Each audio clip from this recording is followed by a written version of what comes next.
The following is a Tony Lasano podcast, an Opie show on the Radio Misfits Podcast Network. This is Free Kicks. So we're taping this show right like moments after the Champions League game ended. Madrid against Bayern Munich. Unbelievably dramatic finish. And we'll talk about exactly what happened because it's time for Free Kicks.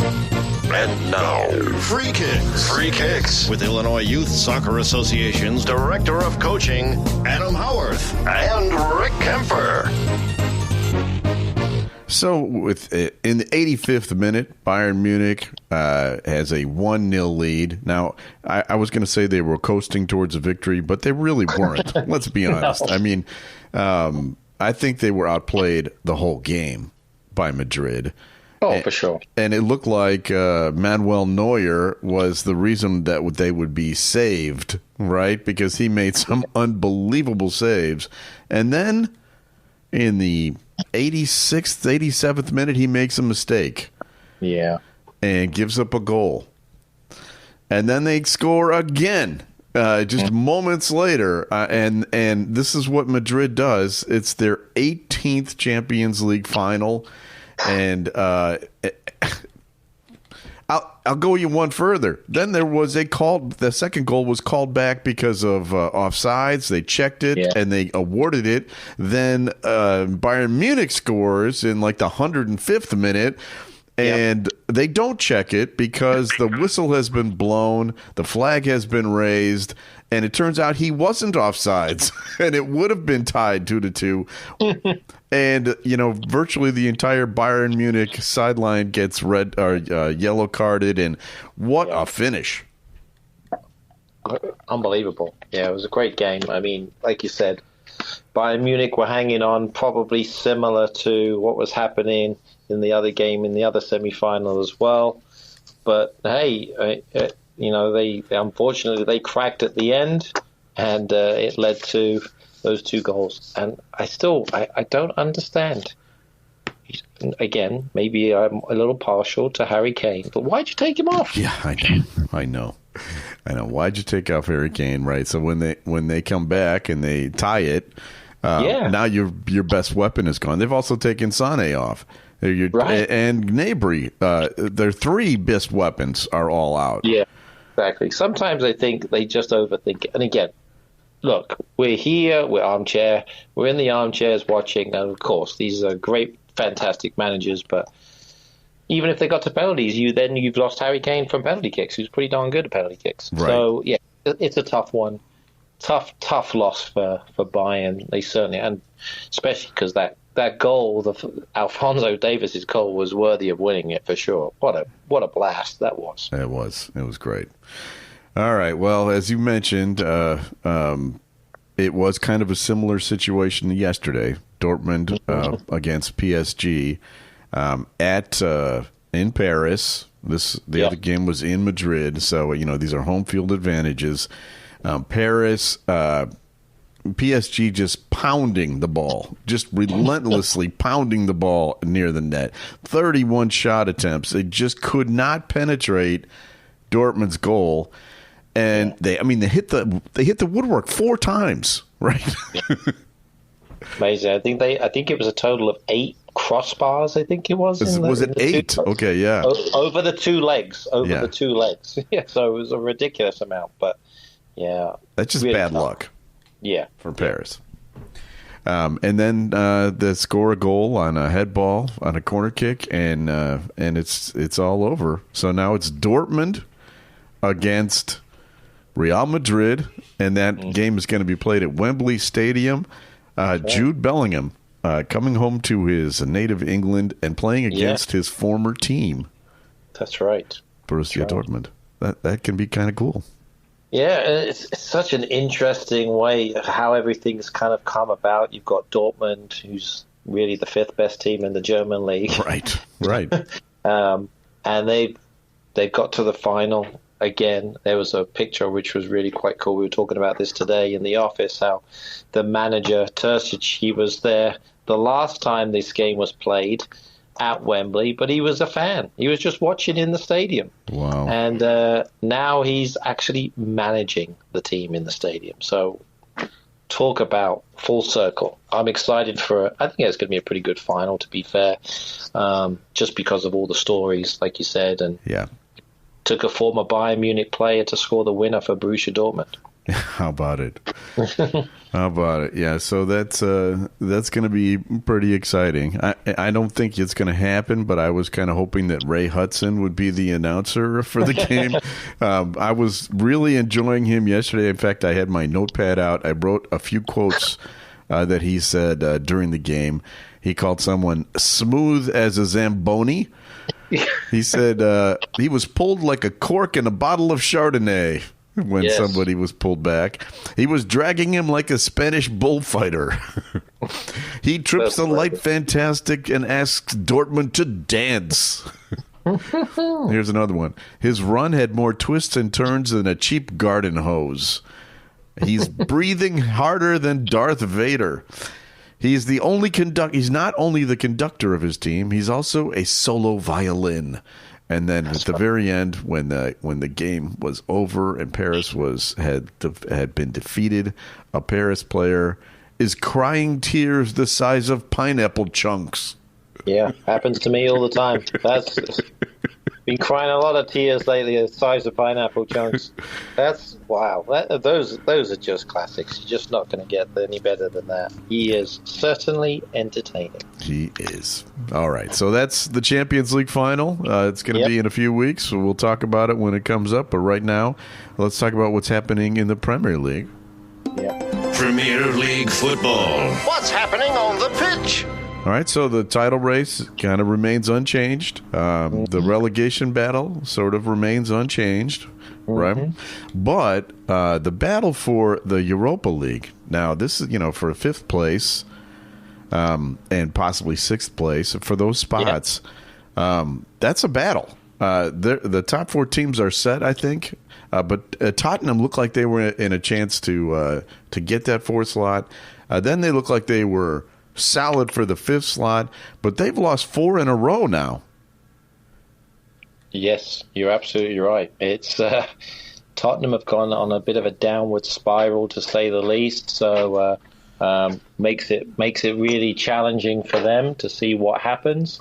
What we'll see, I think, here in the next few weeks, because the interesting part is, I think it's just how this has worked out. Plus Manchester City, but Tottenham, Newcastle, Chelsea, and Manchester United all have 3 games left. So you've got double games this week, basically. Right. For the teams. And with Man City as well. Brighton's a little bit further down. They're the other team that's got the extra game. So you're going to get 2 games for 1 this week. Yeah, well, you mentioned Newcastle and Chelsea. They're giving they're giving Tottenham a run for their money. They're definitely mathematically still have a chance. Especially if Tottenham keeps losing. And Newcastle and Chelsea have both won 2 big victories the last few weeks. So they're mathematically in there all of a sudden. You're Chelsea boys. How did that happen? I tell you, I'm very happy. A few weeks ago, I was probably as down as could be after the Arsenal result. Now I'm as happy as can be after the last 2 results. They've done well. They beat Tottenham 2-0, and then obviously the big victory against West Ham, where you and I watched that game a few years ago, where we saw Chelsea lose. So that was a nice turnaround in terms of them going through the process. So that was good. So happy for Chelsea, and hopefully they can continue moving forward. Yes, absolutely. Well, so let's take a look at the last 3 games that these 3 teams have to play. Tottenham still has Man City on the schedule, so let's count that as a loss, right? Yeah. But they also have 2 of the teams heading towards relegation, and that's Sheffield and Burnley. They really, I think, only have to win 1 game to clinch that spot. So it's just I just don't know. I mean, Burnley's got a little bit to play for. Sheffield, you just don't know. Yeah, you just don't know. I mean, but you're right. I think yeah, they should beat Sheffield United. That gives them 63 points, and that should get them in, right? So you would think. You would think. Yeah.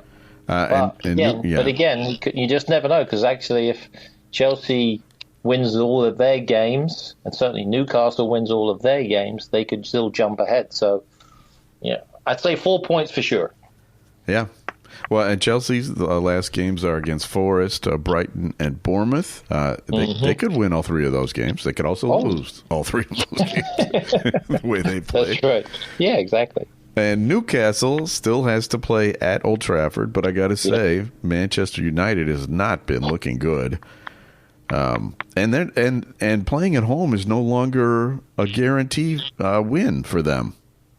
Yeah, I tell you, and to be fair, and I've been seeing a lot of this, they've got a lot to play for. They've got obviously trying to get in Europe. They've got the FA Cup final coming up. Yes, they do.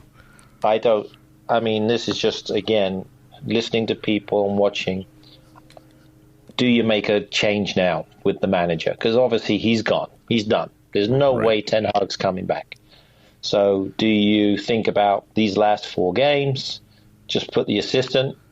And if you know who the assistant is, it's Steve McLaren, who was obviously been a head coach before, manager before, was manager of England, certainly a worthy person that could maybe take him over the line and then move forward. Just a thought there. What do you think? I hadn't thought of it that way. That's a gutsy move to do right before the FA Cup final. Yeah. But I mean, right now, looking at where they're at, they haven't won a game for a while. Well, they won a little while ago, but they've lost one. They've won one of their last 6 games. Right, exactly, and haven't looked good. And their defense is in shambles. They had Casemiro and Johnny Evans playing in the center, as center backs. Like, wow. And that's why they got crushed this past weekend. Oh, yeah. And you and I, we've had many discussions on the whole issue of center backs and how important it is. But my goodness, Casemiro looked like he's a true world class holding midfielder. And then you put him back in there, he just wandered all over the place. It was like he was terrible. He was terrible. There was times when he was in front of the midfielders. The 4 offensive midfielders, and they're like, "Oh, don't you have to be back there?" "Oh no, I'll be fine." Yeah. So yeah, it was a really rough performance by him for sure.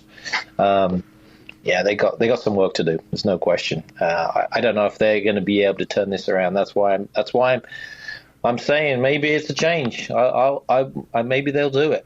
We'll see. All right. Well, that's a bold prediction. We'll see if it comes to fruition. Free Kicks is brought to you by the Illinois Youth Soccer Association.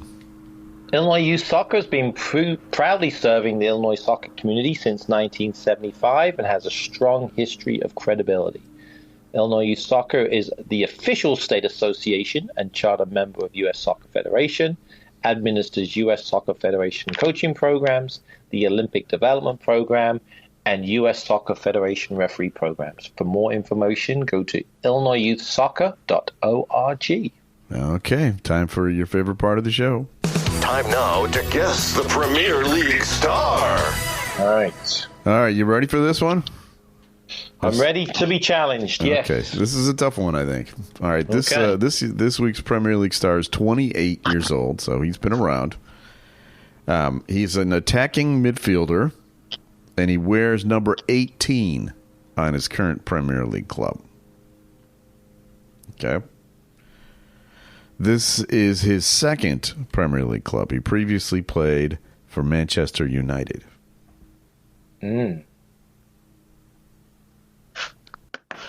He's been sent out on loan a few times. He was in La Liga one year. He was in Series A in another. So he is, traveled around. He's been around. Born in Europe, but plays for a South American national team. Really? South American team? Yes. And he's the first non-native, not born in that country, to play for that national team in 100 years. Because it's a pretty prestigious national team. Okay. All right. So he played for Man United. Where's number 18 right now? Mm-hmm. I'm guessing he might be Brazilian. Yes. Okay. Or at least he plays for the Brazilian national team. Okay. He was not born in Brazil, though. No, he was not. Okay. Not born in Brazil. But his father was Brazilian. Okay. Okay, gotcha. And are they having a decent season this year, his team, would you say? I'd say, yeah. They're not in danger of going down. Okay, so they're doing okay. They're doing okay. They're doing okay, and they're. Gosh, I don't know who that would be. I'm trying to think. Okay, his team, his current team, they play in London. Yep.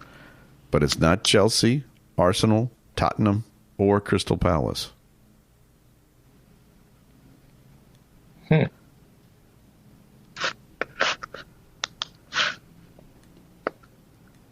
Well, I'm trying to think of. It's got to be Fulham. Would you say? That's correct. He's playing for Fulham, and doing well, having a decent season. Yes. Guessing, playing a lot. Didn't play much for Man United. Just having a good season. Mm-hmm. Andres Pereira. That's good. Very good. That's okay. Correct. Yeah. Okay. And you know why I chose him? Because I was looking at my, odd stat of the week. Yeah. And he is in the top 5 in the Premier League this year in creating scoring chances. Really? He's 5th in the whole league, so he has had a really good season. Yeah, definitely. And he's kind of one of the. He's a little bit of a, unsung hero because Fulham probably doesn't get the credit that they fully deserve. Really, right? I mean, they're doing okay in the league. I mean, they're doing well, but they're not necessarily they're just there, right? They're usually not one of the featured games that you see. They're not a big draw. They're not like one of these teams that everyone talks about. They're just kind of flying under the radar. Yes, I agree. Hasn't scored many goals yet, but no.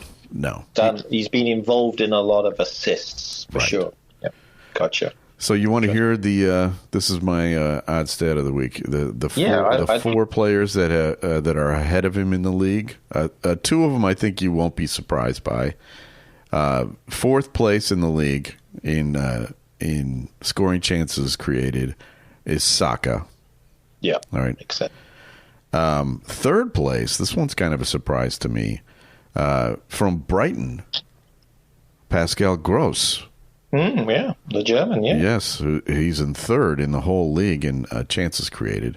2nd, this one is the least surprising to me, is Martin Odegaard. Yeah. Who, if you watch Arsenal, he's really the key player on that team. Yeah. He's created 94 scoring chances this year. But here's the shocker to me, all right? And this tells you how badly the finishing has been on this team. The number 1 player in the Premier League in scoring chances created this year is Bruno Fernandes. Wow. From Manchester United. He has created 107 scoring chances. That's amazing. And his team is at a negative goal differential right now. That's right. Yeah. So, that's my odd stat of the week. That's amazing to me. And to be fair, he was injured. I don't think he played this past week, did he? He was out injured, I think, against Crystal Palace. I don't know. I think so. I think he didn't play. So they need him back for sure. Because you're right. He's been playing fairly well recently in terms of, although not scoring many goals, but certainly creating chances for his players. Yeah, that is true. All right, and by the way, that Crystal Palace team is really looking great these days, aren't they? amazing. What's been great about watching them is obviously they've got Michael Olise and Eberechi Eza. Right. Those players, they've been injured, to be fair. When Roy Hodgson was there, they were injured the whole time. Right. They've come back fully healthy, and those guys are just ripping people apart. They're great. Unbelievable. They are really good. They've got a good central defensive pairing in Anderson. I think he's Danish, I believe. Yeah. And then a young England defender in Mark Gahey. I think that's how you pronounce it. He's formerly he was with Chelsea for a while there too. But they seem to be doing really well. And then the the hero that I really like, and they're talking about him might be sneaking in to the England squad, is Andy Wharton. So he's a center midfielder for them as well. Has been really, really good. I think he's just a little bit. He's only 20, so but he's on the under-21 team, and he's been fantastic. They signed him, I think, pretty recently as well, so they got him over. But if you watch the highlights, him, Olise, and Eza were just running the show. And that could have been a lot more than 4-0, by the way. Definitely. It was a shellacking. Mm-hmm. All right. It's time for this important feature. Now time for Adam's Weekend Soccer TV Tip. Now, we talked about some of them, but what's the one that you're going to be watching? Yeah, it's going to be a good week. I mean, so most of the games are on Saturday. And then you've got a Sunday and Monday game, actually Sunday, Monday, Tuesday, Wednesday, because you've got, as I mentioned before, you've got the teams doubling up because they kind of get everybody even. So then we get into the final weekend, all on the same last game. That's just the drama of the last weekend, which we'll talk about next week, I'm sure. But I think for me, just to see where they're at, and also it has repercussions in the top six. And then, obviously, Arsenal trying to keep up the paces with Manchester City. I think you've got to watch the game at Old Trafford, Sunday, 12th of May, 10:30 a.m. kickoff. It's going to be probably on NBC. Man United at home against Arsenal. Should be a really good one. Yeah. All right. That's penciled in. Free Kicks is brought to you by the Green White Soccer Club. Nearly 70 years of soccer excellence. Well, I'd say 70 years of soccer. How about that? And there has been quite a bit of excellence over the years, too. But, absolutely. That's... Especially when I was there. We've won the state championship 15 times over the years. So you're like Real Madrid. You are the Real Madrid of youth soccer. Yeah, could be. Led by Mustafa Edders. Go to greenwhitesoccer.org for more information. All right, we have people to thank. We need to thank our executive producer, Tony Lasana, with Opie Shows. Thank you, Tony, for your hard work. We also need to thank Ed Silla from the Radio Misfits Podcast Network. Great Talk Radio isn't dead. It just moved to a better place, radiomisfits.com. And we'll be back again next week. The season is getting very exciting. We'll have more information and more highlights and everything next week with a brand new episode of Free Kicks. The proceeding was a presentation of the Radio Misfits Podcast Network. Find our other great shows on iTunes, Stitcher Radio, and at radiomisfits.com. Thank you. This has been a presentation of Opie Productions. Tony, can you shut up?